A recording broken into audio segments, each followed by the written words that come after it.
నమస్తే. నేను మీ జాకిర్ హుసేన్.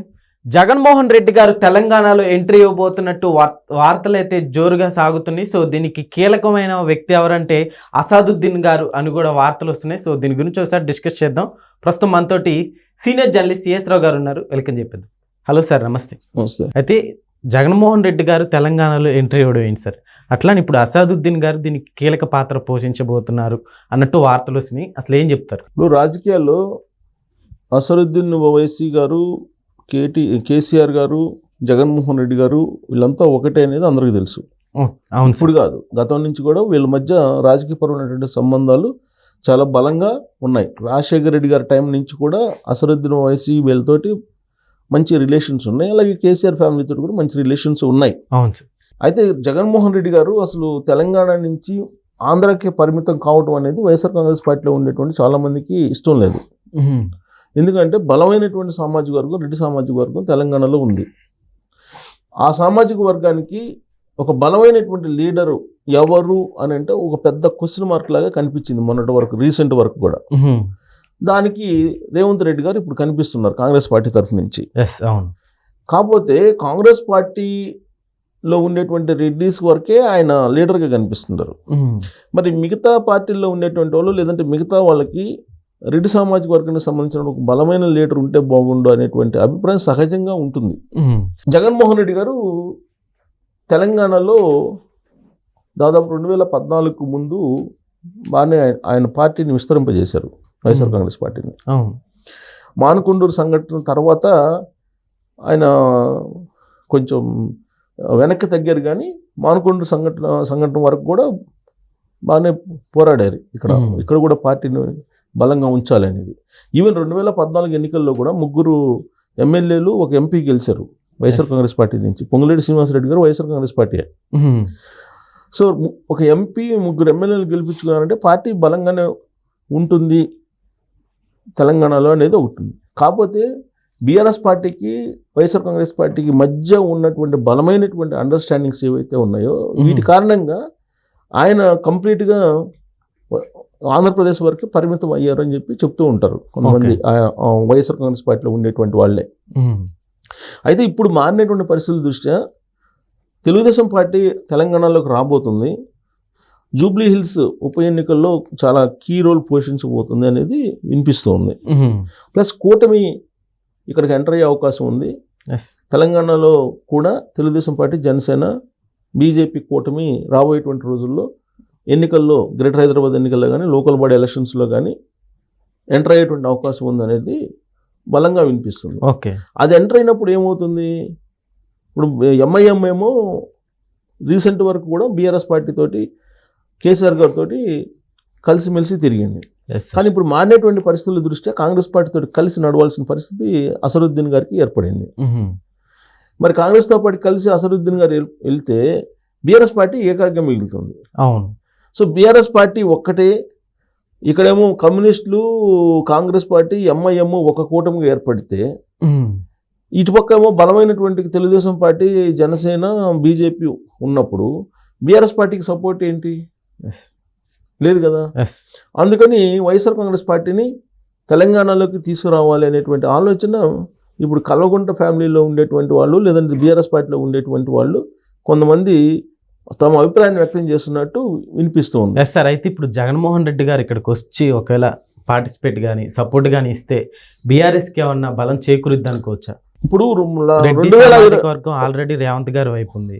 కానీ 2023 ఎన్నికలు, అంతకుముందు ఎన్నికలను చూస్తే, 2018 ఎన్నికలను చూస్తే జగన్మోహన్ రెడ్డి గారు డైరెక్ట్గా మనకి ఇక్కడ కనిపించలేదు, కానీ వైఎస్ఆర్ కాంగ్రెస్ పార్టీ డైరెక్ట్గా ఇక్కడ కనిపించలేదు. కానీ 2023 ఎన్నికల్లో కూడా పెద్దిరెడ్డి రామచంద్రారెడ్డి గారు, చెవిరెడ్డి భాస్కర్ రెడ్డి గారు ఇక్కడికి వచ్చేసి ఇక్కడ బీఆర్ఎస్ పార్టీని గెలిపించడానికి పనిచేశారు అనేది నగ్న సత్యం, అందరికీ తెలిసినటువంటి అంశమే. కాకపోతే ఇండైరెక్ట్గా వాళ్ళు తెర వెనుక పనిచేస్తూ ఉన్నారు. ఇప్పుడు తెర ముందుకు డైరెక్ట్గా రావడానికి సిద్ధపడుతున్నారు. దేనికి? తెలుగుదేశం పార్టీ డైరెక్ట్గా వస్తుంది కాబట్టి ఇటువైపు నుంచి వైఎస్ఆర్ కాంగ్రెస్ పార్టీ కూడా ఇక్కడ ఎంటర్ కావాలి అనేటువంటి ఆలోచన చేస్తుంది అనేది ఇప్పుడు లేటెస్ట్గా వినిపిస్తుంది. ఇప్పుడు వన్ కేసు కూటమి కనుక ఇక్కడికి వస్తే ఆటోమేటిక్గా YSR Congress party, BRS party రెండు కలిసి ఇక్కడ పోటీ చేయడానికి సిద్ధమవుతున్నాయి. కారణం ఏంటంటే రెడ్డి సామాజిక వర్గం, బలమైనటువంటి సామాజిక వర్గం కాంగ్రెస్ పార్టీ వైపు ఉంది, రేవంత్ రెడ్డి గారి వైపు ఉంది. సో ఆ రెడ్డి సామాజిక వర్గం బీఆర్ఎస్ పార్టీ నుంచి దూరం జరిగినందువల్లే మొన్న అధికారం కోల్పోయింది అనేటువంటి భావన, అలాంటి ఈక్వేషన్స్ వినిపిస్తూ ఉన్నాయి.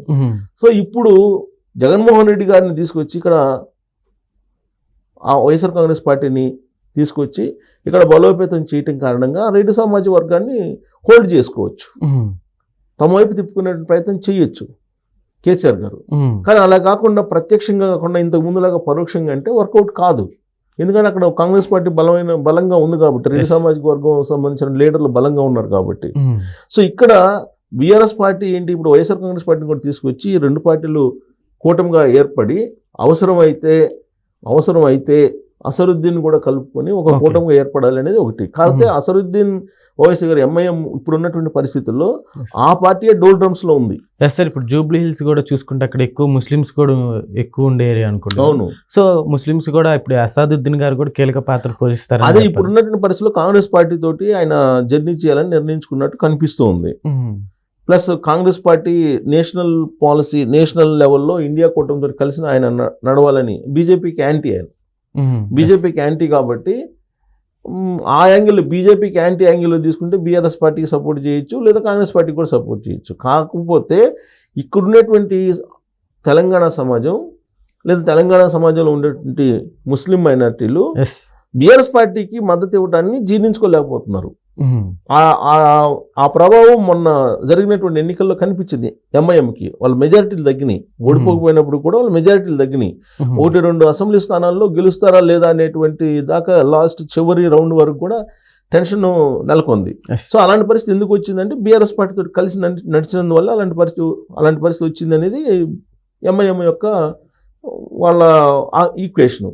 కాబట్టి కాంగ్రెస్ పార్టీతో కలిసి నడవాలి అనేది ఇప్పుడు ఒక రకంగా ఒక నిర్ణయం తీసుకున్నారు. కాకపోతే ఆంధ్రప్రదేశ్కి వచ్చేటప్పుడు మాత్రం జగన్మోహన్ రెడ్డి గారు ఉండాలి. ఎంఐఎంకి అలాగే బీఆర్ఎస్ పార్టీకి జగన్మోహన్ రెడ్డి గారు ఉండాల్సింది అక్కడ ముఖ్యమంత్రిగా అనేది వీళ్ళ పాలసీ. సో ఇక్కడికి వచ్చేటప్పటికి అసరుద్దీన్ ఓవైసీ ఇప్పుడు డ్యూయల్ గేమ్లో ఉన్నాడు, ఎంఐఎం డ్యూయల్ గేమ్లో ఉంది, నిర్ణయం తీసుకోవాలనేది. ఇప్పుడు జూబ్లీ హిల్స్ అసెంబ్లీ జరిగేటువంటి ఉప ఎన్నికలు, లేదంటే గ్రేటర్ హైదరాబాద్లో జరిగేటువంటి ఎన్నికలు, ఇవి కనుక చూస్తే రాబోయేటువంటి రోజుల్లో వైఎస్ఆర్ కాంగ్రెస్ పార్టీని బీఆర్ఎస్ పార్టీయే తీసుకొచ్చేటువంటి అవకాశాలు కనిపిస్తూ ఉన్నాయి. బీఆర్ఎస్ పార్టీ తీసుకొచ్చడానికి ఛాన్సెస్ ఉన్నాయి. ఎందుకంటే తెలుగుదేశం పార్టీ ఎంటర్ అయితే దాని కౌంటర్గా ఖచ్చితంగా దీన్ని తీసుకురావాలనేది ఎవరైనా రాజకీయ ఈక్వేషన్స్ తెలిసినటువంటి వాళ్ళు చెప్పేటువంటి మాట. ఇప్పటికే వాళ్ళు రకరకాల ప్రయత్నాలు చేస్తున్నారు. తెలుగుదేశం పార్టీ సపోర్ట్ తీసుకోవాలని చెప్పి బీఆర్ఎస్ పార్టీ ప్రయత్నం చేస్తుంది, ఇవన్నీ చేస్తున్నాయి. కానీ అది వర్కౌట్ కాదు కదా, కూటమిలో అక్కడ ఉన్నారు కాబట్టి. కాబట్టి ఆల్టర్నేటివ్ మెథడ్ ఏంటి, వైఎస్ఆర్ కాంగ్రెస్ పార్టీని అడిగి తీసుకురావటం. సో జగన్మోహన్ రెడ్డి గారు కూడా ఎప్పటి నుంచో ఆయన తెలంగాణలోకి అడుగు పెట్టాలనేటువంటి బలమైనటువంటి కోరిక ఆయనకు ఉంది. కాకపోతే 2019లో సహాయ సహకారాలు, సర్వశక్తులు వడ్డీ ఆయన్ని గెలిపించడానికి కేసీఆర్ గారు ఉపయోగపడ్డారు కాబట్టి అంతవరకు పరిమితం అయ్యారు. కానీ జగన్మోహన్ రెడ్డి గారు ఎప్పుడైనా సరే మళ్ళీ తెలంగాణలోకి ఎంటర్ అయ్యి ఆయన పార్టీని విస్తరింపజేయాలనేటువంటి ఆలోచన ఉంది. కాబట్టి సమయం, సందర్భం చూస్తూ ఉన్నారనేది ఆ పార్టీలో అంతర్గతంగా నడుస్తున్నటువంటి చర్చ. సో కాబట్టి రాబోయే రోజుల్లో పరిణామాలు మనం ఊహించినటువంటి విధంగా ఉండేదానికి అవకాశాలు కనిపిస్తూ ఉన్నాయి. ఇప్పటికిప్పుడు మనం ప్రాథమిక స్టేజ్లో ఇవి ఉన్నాయి కాబట్టి మనం అవకాశాలు మాత్రమే మాట్లాడుతున్నాం తప్పితే జరగబోయేటువంటి అంశాలని ఇంకొంచెం టైం తీసుకుంటే జూబ్లీ హిల్స్ ఉప ఎన్నికల వాటి ఈక్వేషన్ కనుక గమనిస్తే రాబోయేటువంటి రోజుల్లో తెలంగాణలో రాజకీయ పరిణామాలు ఎలా ఉండబోతున్నాయి అనేది మనం అంచనా వేయచ్చు. Okay sir, thank you.